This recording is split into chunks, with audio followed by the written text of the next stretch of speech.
last like an heirloom, like an heirloom piece of furniture that's in the family and it keeps moving on from new user to new user. Instead, we've found I saw that furniture is becoming a disposable commodity. So you use it one time, it's not durable. It doesn't fit your home. You can't take it apart. It's not easy to put together. And so what we did was we saw these pain points, and then we started to look very deep into those pain points. So just first looking at furniture, we looked at the life cycle of the furniture. Where do those materials come from? How do we get them? How are they processed, manufactured? What happens to the product during the use phase? So in some cases, the use phase is the most ecologically harmful phase of a product. Why is that? So I guess like the best example I could think of to frame this would be, if you think about, let's just say a toothbrush.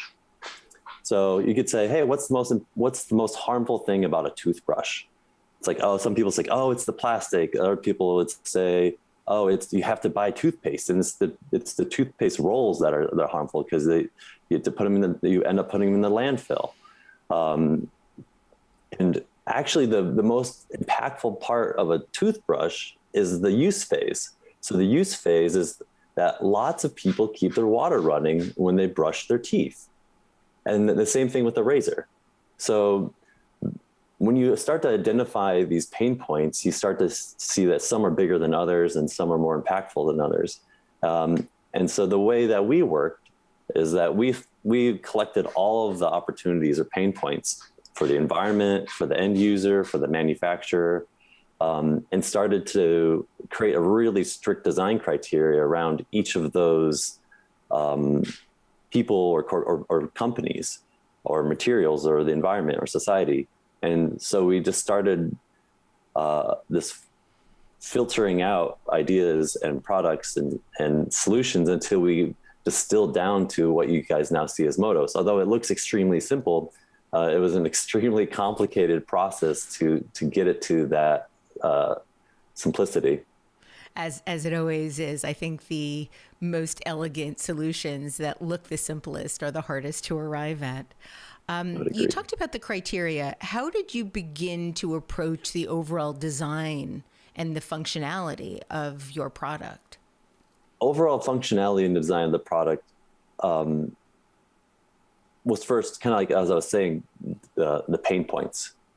So from there, we're looking at, how can we make a positive impact on the environment, on the society, the people around us? How can we create opportunities for other people that maybe don't have opportunities or know how to find opportunities?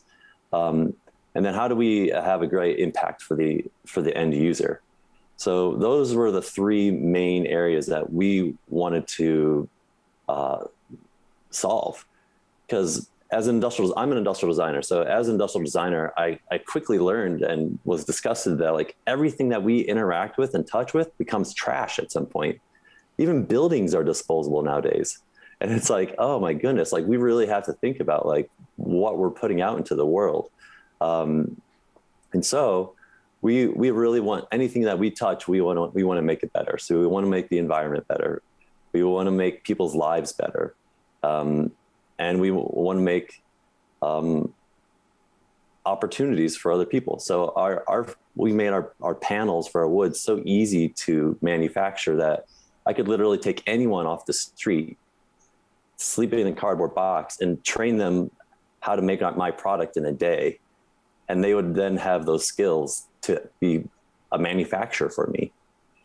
And so we just took the biggest view we could and tried to take the biggest bite out of as many problems as we could, and to distill it into this one product that we have now. You've said that your goal with Motos is to change people's relationship with furniture. Yeah. Tell us a little bit about how this specific product can achieve this. So along the lines of, I kind of mentioned the design obsolescence, right? So that products are designed to become obsolete by designers and manufacturers and corporations. I want to interrupt you for 1 second because this is one of my sort of favorite topics to talk about. And I realize, because I talk about it a lot of people don't know what it is. So can you talk specifically for just a few seconds about what that is, so that we make sure our listeners understand, because this is one of the most pervasive problems in our society today. Yeah, absolutely. Like I'm really passionate about it. So hopefully, like, my passion will come out as much as, like, I can become as eloquent as possible around it. So, like, you know, I might need your help here, but ultimately businesses want you to keep buying the same product over and over again. So although my company is designed for the opposite reason, so it's not a great business model, but like, it's a great product model. So designed obsolescence is primarily, it's designed to fail or to be expired. So let's see here. What is something that you guys have recently thrown away or broken? I think one of the best examples like the cup of planned water. obsolescence is fashion. Yeah, because there you go. have Yeah. seasons. So planned obsolescence is when something that has been designed is essentially designed to go out of style in a specific amount of time. So you have the buy it, toss it, store it kind of mentality, Right. but the toss it part is what Right. is so damaging to our society. That somehow this heel or this length of skirt or this handbag or this sneaker is no longer fashionable, so much so that it should be discarded. Right. Technology is also an area where this is very prevalent, because you keep having new phones, new devices, New software, things computers that not come strong out. enough to, yeah, Exactly. yeah. Exactly. So how did you approach the overall sort of sense of how you wanted to do this with sort of anti-obsolescence in mind? Yeah, I call it sans obsolescence. Nice. I love that. I love that. So I built in, first of all, like, the durability. First, you need durability in order for a product to last. So it's like choosing our materials. So we use sustainably harvested architectural quality plywood, pretty much. Although we can use all sorts of other types of panels for our furniture. We've used glass even, and then we chose aluminum connectors. So they're about 75% recycled material that's extruded and then cut up into little sections to make our connectors. So we made something that's really durable. And we designed the materials to be separated at the end of its life cycle. So if you want, you could actually compost. Some of our manufacturers have glue that's soy-based. We can actually compost some of our panels. And then the aluminum connectors can actually recycle it in a municipal recycling system. So just durability, first off, is part of defeating designed obsolescence. The next part is making things in a mechanical way so that you can interchange small parts or any part. So if something comes broken or damaged, you can actually extract that part and put a new part in. Or say you have a shelf in your house, you have a Moto shelf in your house. So we designed our shelving not to be thrown away and you have to buy another one from me. What you do instead is you take it apart without tools, just using your hands. You put it in the box, you move to your new spot, you measure your new wall, and you say, you know what? I need my shelf to be 10 inches wider so that my shelf fits perfectly next to my fireplace and my corner wall. And so then what you do is you buy 2 more boards that are 10 inches long from us. So now you've expanded your custom shelving to fit perfectly inside of your home. So rather than buying a whole new system, you're investing in a modular system that adapts and changes with you. So you can continue to make your shelving higher, or you can change the functionality of it. So we've actually have a handful of furniture stories from customers where they've bought shelving and furniture, and they've sent photos of it. Every time they move, it's adapted and turned into something different. Like literally, like shelving turning into coffee tables and end tables, and I mean, it kind of goes on, but people make all sorts of interesting stuff out of it because they find a need. So that's another way we do it. So adaptability. So being able to change its function. What else there might be? Good. Well, tell us a little bit about how the new modular furniture piece that will be fabricated using reclaimed ocean plastic will work. Mm-hmm. Tell us about how you're going to get that plastic and how you intend to use it for your furniture and connectors. Sure. So I would love to actually go to the Pacific Gyre and pick out all that trash. You know, that's something. I'm a dumpster diver, you know, by trade. You know, so like I see so much opportunity in waste.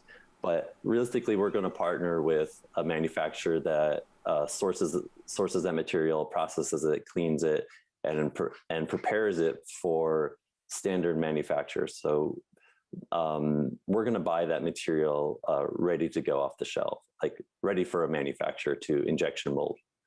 Matt, how will this expansion differ from existing Moto's furniture pieces?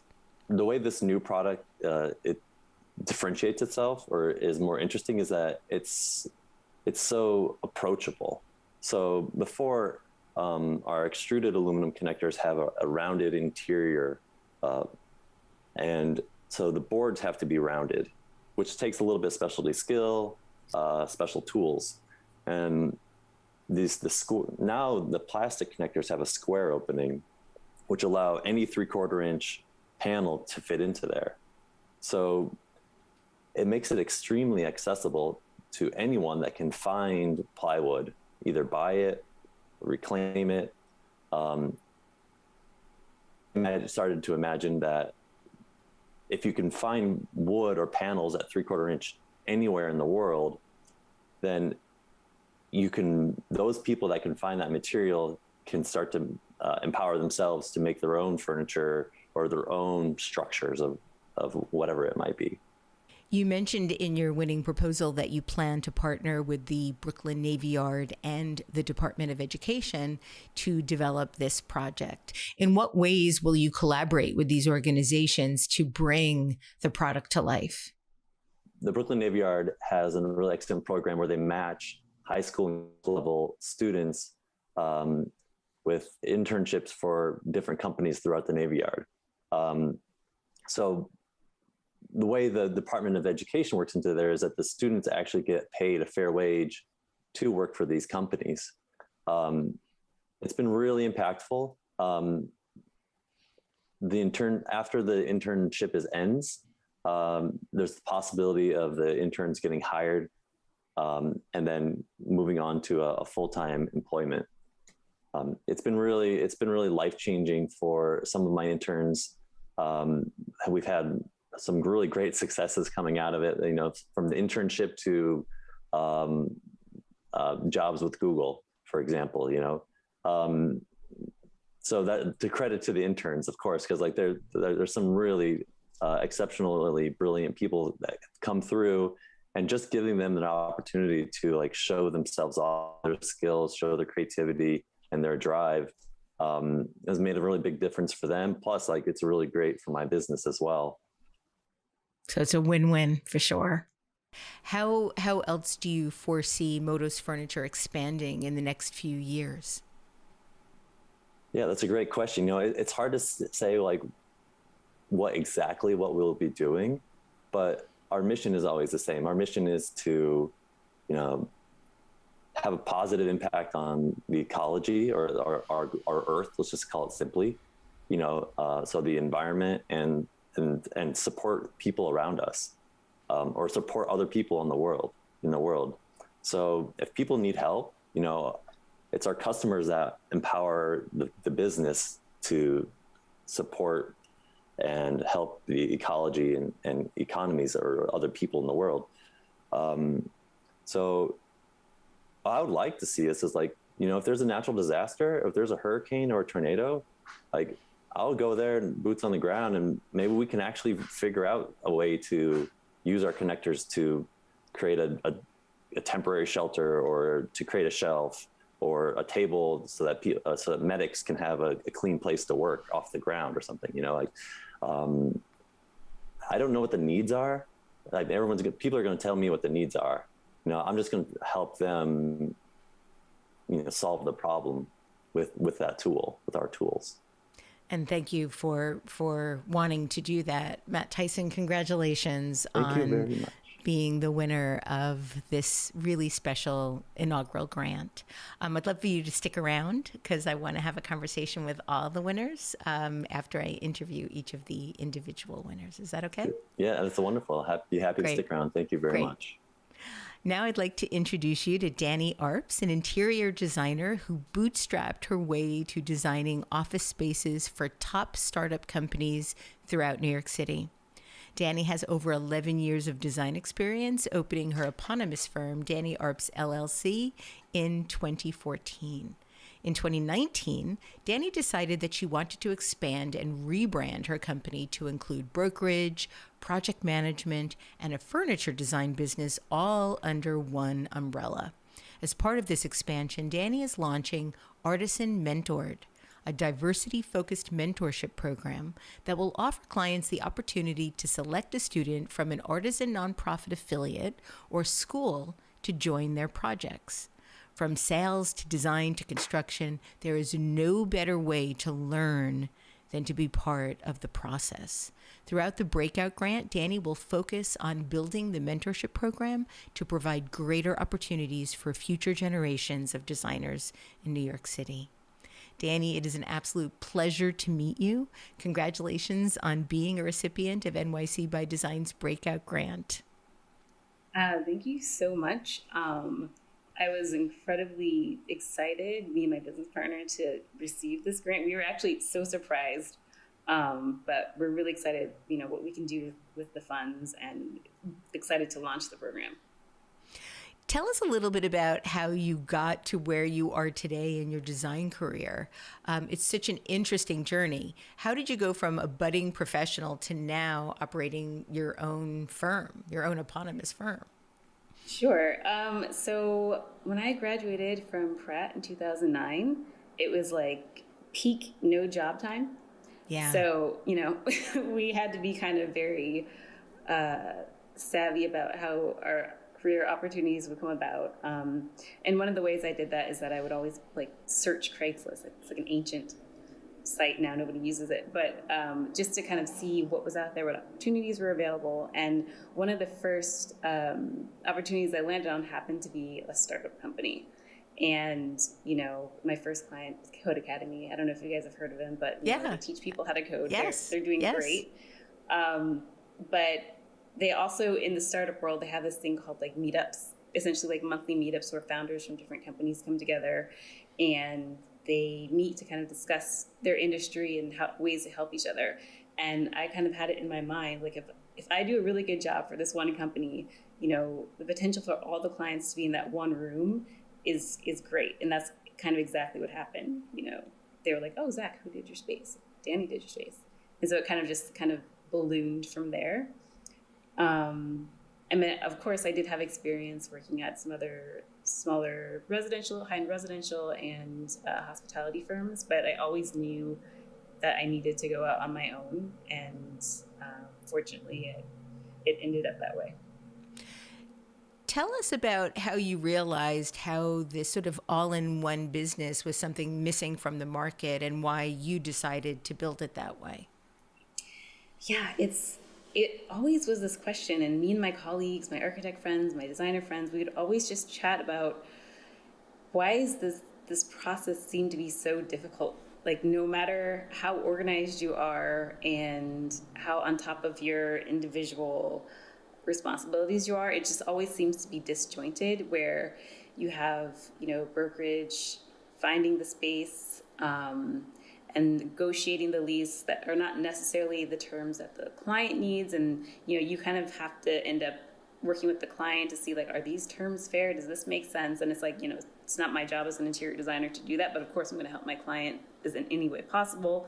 And then, sometimes the project management is represented by the building. And so it's just how can we make this a more just seamless process that is better for everyone, that's transparent, and that we can get the job done in a shorter time frame and, be more budget conscious. And I'm like, why don't we just have this all together?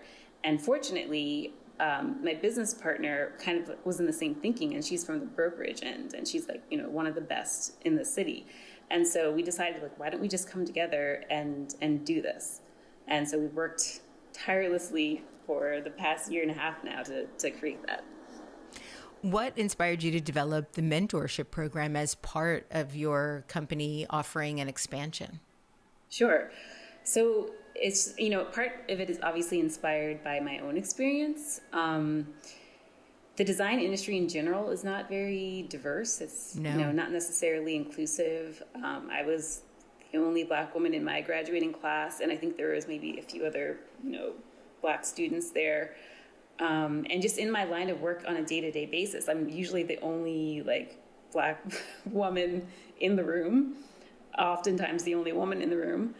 And, it's just so much more interesting to have a more diverse opinion and background and just point of view in terms of design. And so we were thinking, just as women and women of color, how can we make sure to kind of spread the knowledge and the wealth in terms of what potentials are there in our industry? Because I think a lot of people just don't know. A lot of students just don't know that you can be an interior designer. That's a career. You can be a broker. Nobody knows what that is. No one knows that it's such a lucrative career, but nobody really knows about it unless you know about it. And so we're like, why can't we have a program where we bring in kids and let them experience how interesting this industry can be? What are some of the key skills you hope to see the mentees gain through the program, and what other job opportunities do you foresee them being able to potentially take advantage of? Well, I feel like in terms of just interior design, especially kind of how it's portrayed in the media and on TV, people don't understand that it's really this conceptually based technical career that takes a lot of thought and skill in translating those concepts into actual spaces that you can live in and function in. And I think, teaching students that this is actually a very interesting and thought-provoking career is something that we really want people to know. And, the processes involved from concept to completion, and just in terms of how you interact with executives. And, those are skills that are not typically taught in high school. You don't really know about those even until after you graduate college. So, getting them in there at a very young age would be really helpful and, possibly inspire them to be designers and, add to the industry themselves. Talk about the type of students that you have in the mentorship program. How do you find them? How do they apply? How do they get selected? And how long do you work with them? Yeah, so that's one of the main reasons that we want to have a consultant on to kind of navigate what that process looks like. Because, thinking about the LaGuardia School of the Arts or my alma mater, Pratt, where they have programs already, kind of navigating through them to kind of see what students that we can work with. A Better Chance was another one that I was thinking about. Just these students that are from underprivileged backgrounds that don't necessarily have the ability to be exposed to these industries is, really why we want to establish what this mentorship program looks like. And we want them from the beginning to the end so they understand the full process, almost for it to be like a accredited course. Perhaps that they can apply towards their college degree. And what age can students first begin to apply? I would like to say sophomore year of high school, because I feel like that gives you enough time to see if this is something, to even begin to think about what your next career path is after you graduate high school. You talk about in your proposal the alarming lack of diversity in the design industry. And that is something that I also see every day in my practice and the community and in culture.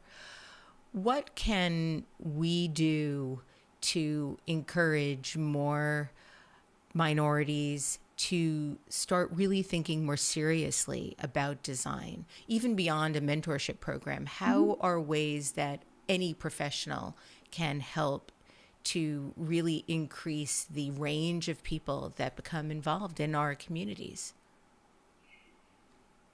It's interesting, and that's a great question, because it's kind of like, I mean, to simply answer, representation. Because if you see someone who looks like you doing something, you're like, oh, well, maybe I can do that too. But it's like, how do you get to that level? How does someone become an interior designer? How does someone become an architect? You know, there are a few really phenomenal like architects like David Gisue, for example, who are out there doing incredible things. But how do you get to that level? And I think people become more interested in careers, you know, as they see other people like them in those careers.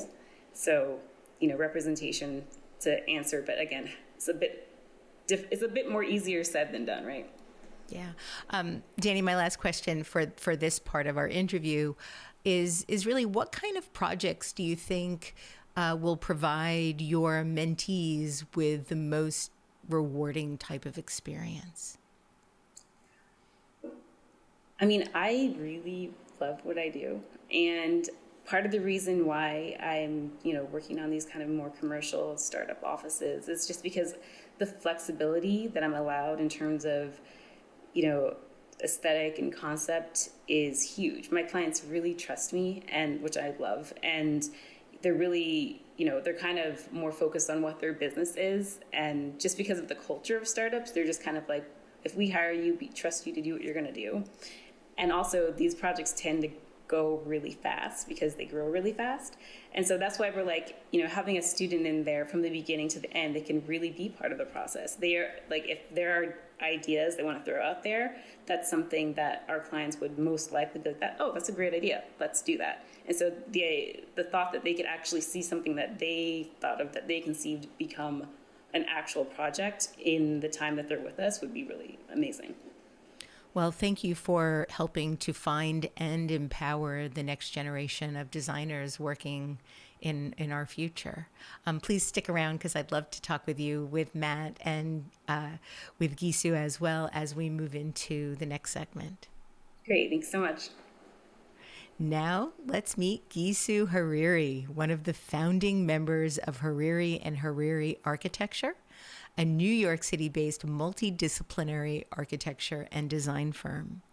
Along with her sister Moshkan, Gisue established Hariri and Hariri in 1986 with the vision to establish a holistic, boundaryless enterprise ranging from master planning and architecture to interior design, furniture, lighting, product design, and jewelry.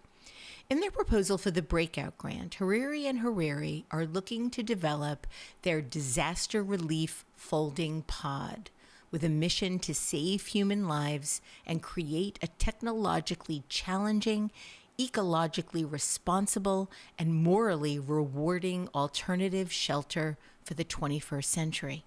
The temporary, easy-to-install shelters will be used for displaced people through natural disasters, as well as by global poverty and wars. Gisue, welcome to the mic, and congratulations for being a winner of NYC by Design's Breakout Grant. Thank you, Debbie. I'm delighted to be here. And this grant truly, I think, is encouraging and appreciated because it acknowledges the importance of the project that we are doing. And as you mentioned, it's a huge undertaking on our end, but now there is no stopping for us. This grant will open the doors for us to keep going forward. Wonderful. It's such an important and significant project. I'd love to speak with you about the disaster relief folding pod and your vision behind it. As architects by practice, what motivated you and your sister to branch out and explore this particular area of design, which at first glance, what might not directly associate with architecture? Well, as you mentioned, for us, design really is a holistic approach to life problems, if you will. And so we have always been doing multiple of different types of projects. And because of this holistic philosophy, our practice has always been multidisciplinary.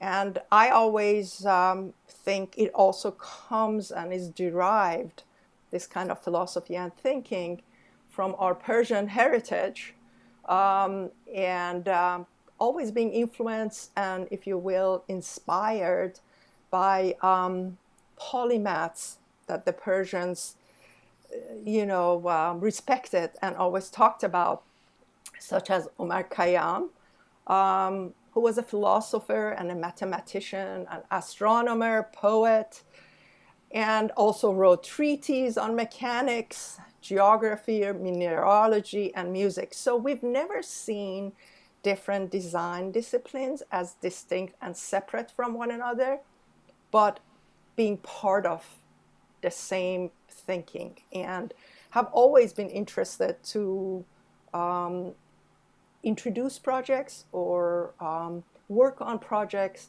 that in fact had multiple of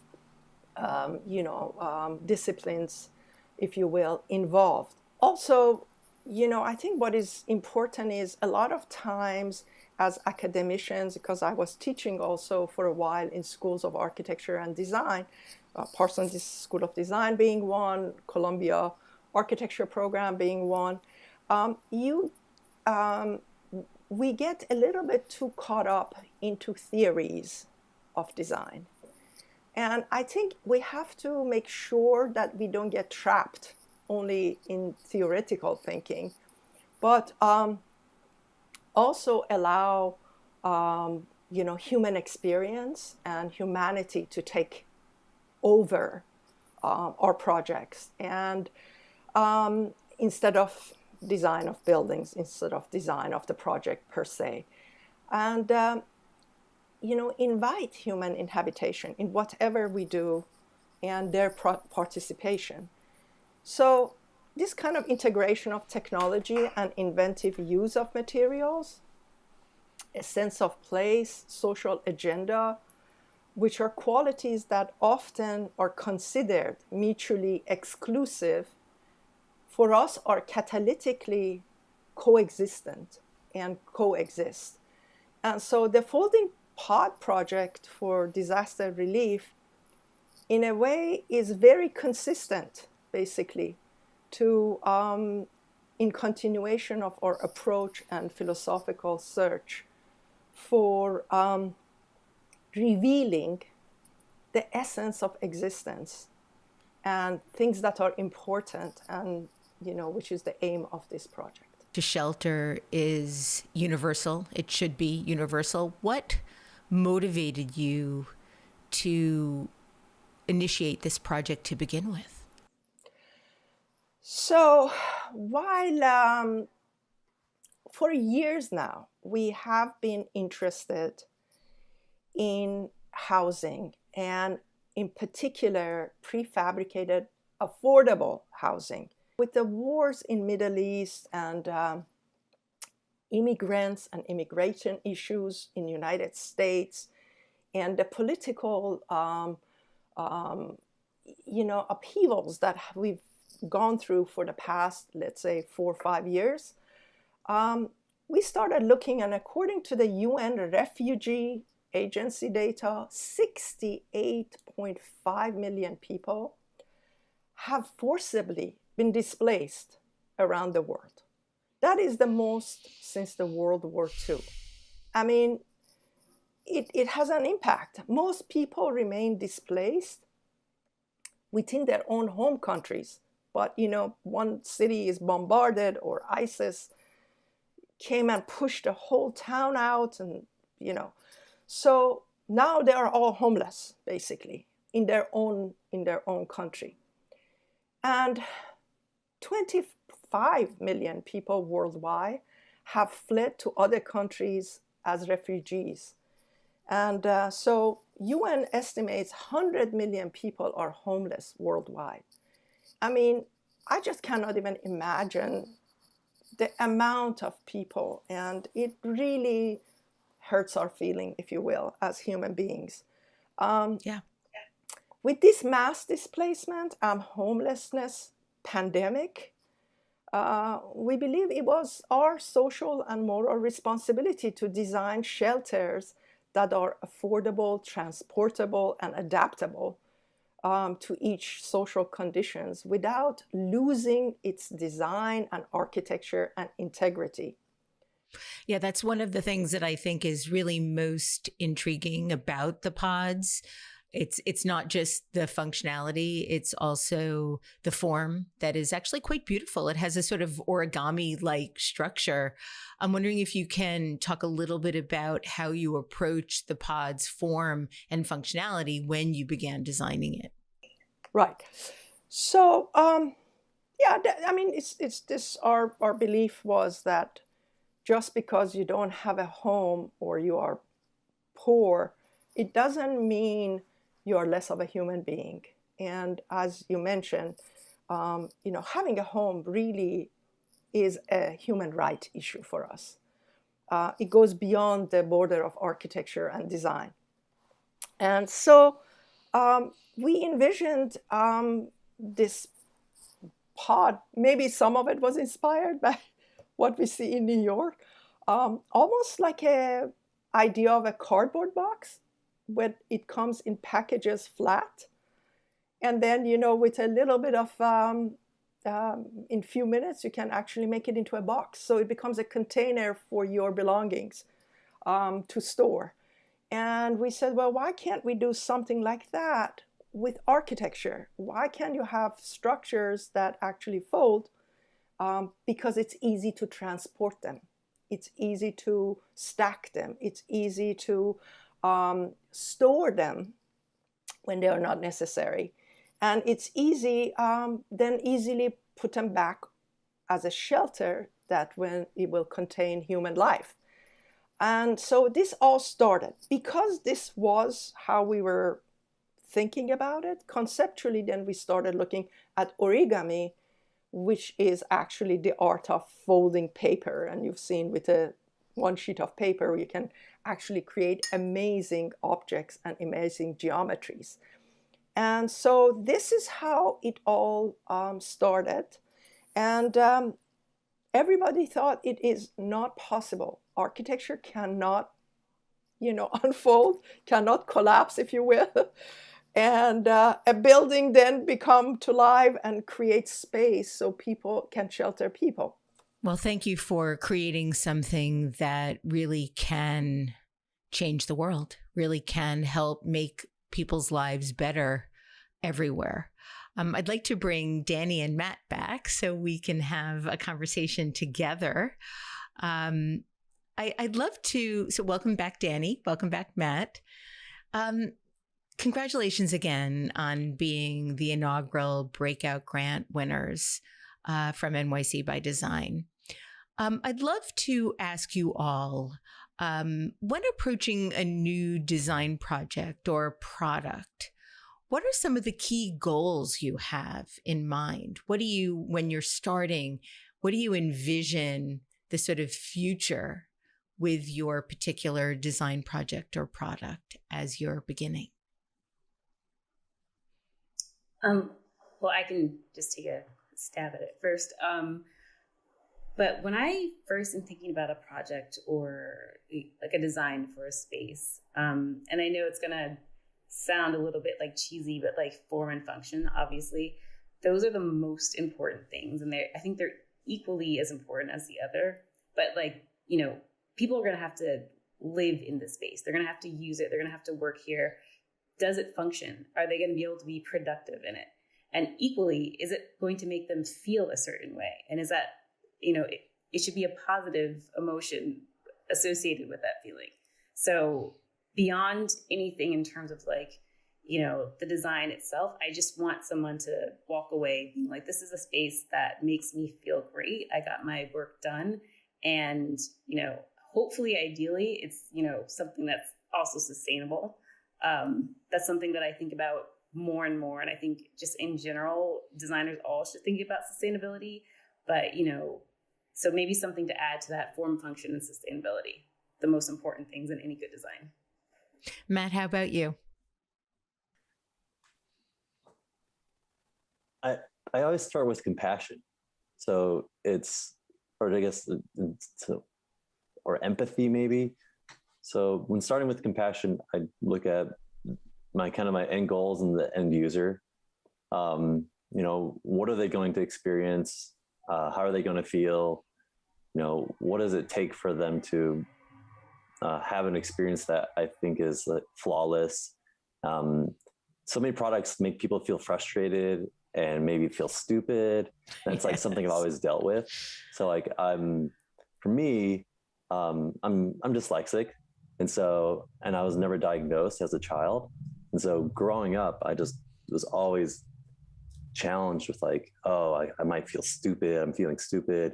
And so this idea is like, oh, well, I really want to design products that never hinder people, that just make a flawless experience. So in my past, anything that does that, it's always focused on like, how is that person going to feel? And then I'm very concerned about the environment and how the product is used and processed and where it comes from and where's the material streams and et cetera. And then if we can do additional things to have a positive impact. So I always just try to go for the triple bottom line and figure out how many things I can balance and get really creative about it. It's not the fastest process, but it's probably one of the more impactful ways to solve a problem. Gisue, what about you? So we start with functionality and having the greater social good in mind, because we've seen a lot of products that don't function and they're very annoying. And as you said, you buy them, but you throw them away in short time. So if you have a product that doesn't function, I think is already a no-starter. Sensuality and desirability. I think you gotta love your home. You gotta love your products, and then price could vary a little bit. So because you love something so much, you figure out a way to actually have it. And this brings kind of the idea of having poetry and beauty in the world. For a while, poetry and beauty were not used in terms of design, but I think it's very important. And forgive me, Matt, but the more women are in the design world, I think we're going to see much more beautiful, sensual products. Affordability. I hope so. I hope so too. Affordability is obviously important because it brings kind of equality and justice. I think price should not make a product better or worse.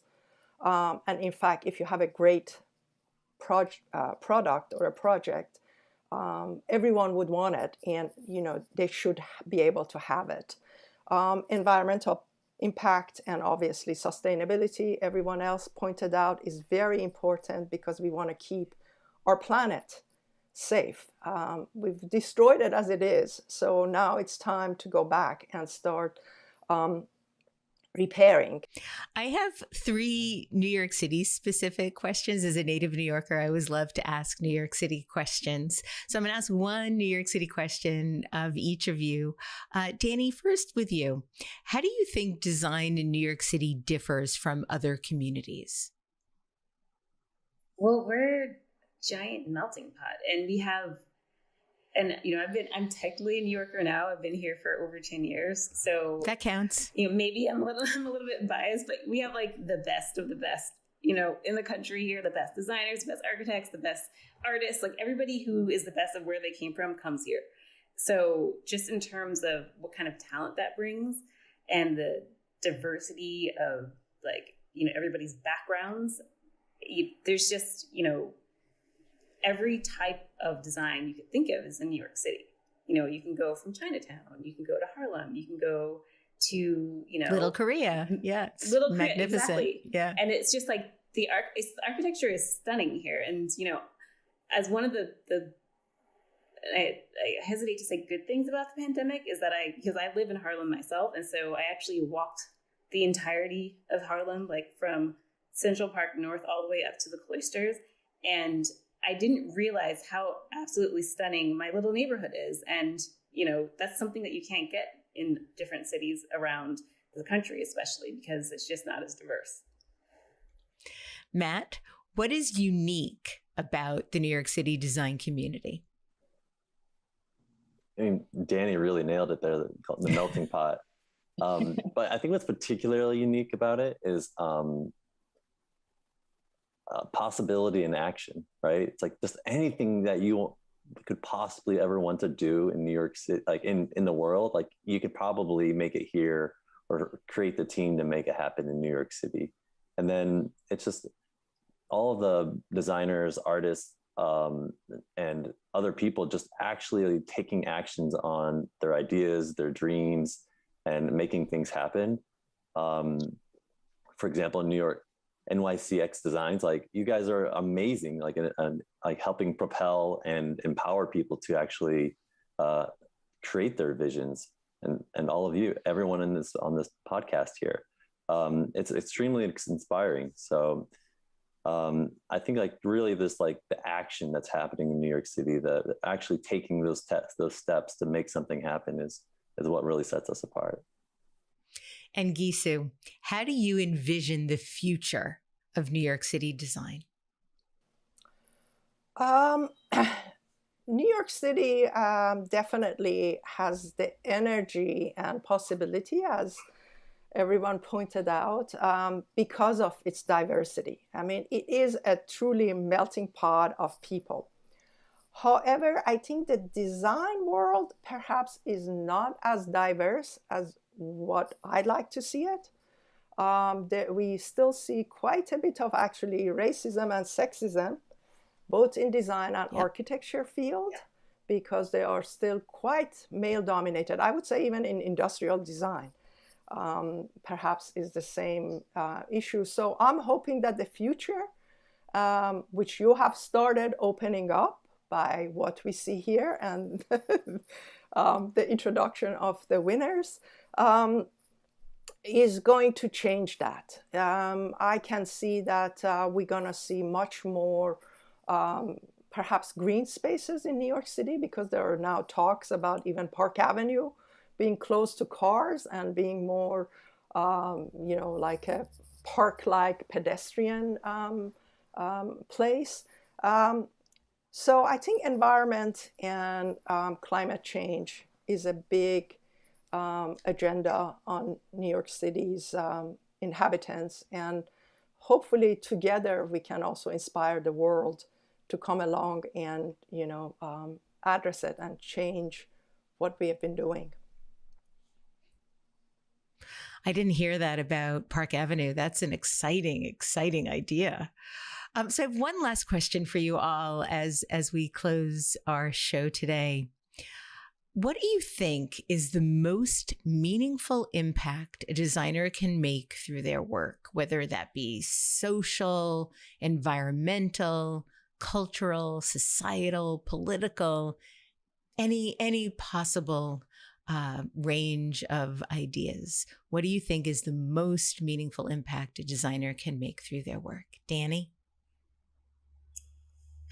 Well, it's a great question, and I think a designer needs to evoke a conversation, and it needs to be relevant, and it needs to be timely, but it also needs to be timeless.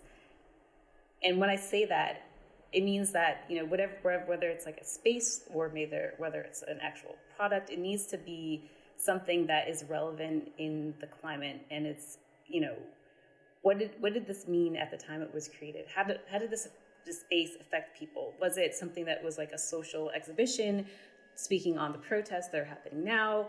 Was it like an actual product that helps with homelessness? I think that design obviously should be for beauty, but it also needs to be for people. And I think it needs to be a conversation that can be started based on whatever that item or space is that you've designed. Thank you. Matt? it's really impacting others. So, and this idea of being able to propagate or spread the impact to others. So, like kind of Dani was saying, like creating a conversation that allows other people to have conversations and has paradigm shifts. Maybe we change the way we think about other people. We change the way we think about the environment or trash, you know. So it's really evoking a movement or a change in the way we relate to people, environment, society. Gisue, the last word is with you. What do you think is the most meaningful impact a designer can make through and with their work? I think design can, in a way, connect the body and the mind. With inventiveness and imagination, we can create value, whether, again, it's value in terms of society, value in terms of products, and value in terms of sales. And, you know, we saw when art and technology come together, you know, as, again, Steve Jobs said, it's good design is good business. And ultimately, that's what everyone is after. So our firm belief is that design is fundamental in improving quality of life. And with an integrated, unified approach, it can actually become a total work of art as well. Thank you so much for joining us today to speak with the winners of NYC by Design's Breakout Grant, the inaugural group. We can't wait to see these projects come to life, and we hope this conversation inspired you to stay curious and innovate through design. I think that showcasing the work of these three Breakout Grant winners really proves that the condition of design can positively reflect the condition of our culture. And we can see that future with optimism and grace and generosity of spirit. A huge thank you to our guests and winners, Matt Tyson, Dani Arps, and Gisue Hariri, for joining us today. Follow NYC by Design on Instagram, Facebook, and Twitter, and subscribe to the newsletter to stay in the know about the latest opportunities for New York City's design community. Thanks again for joining us today on NYC by Design's The Mic. Let's talk design again next month.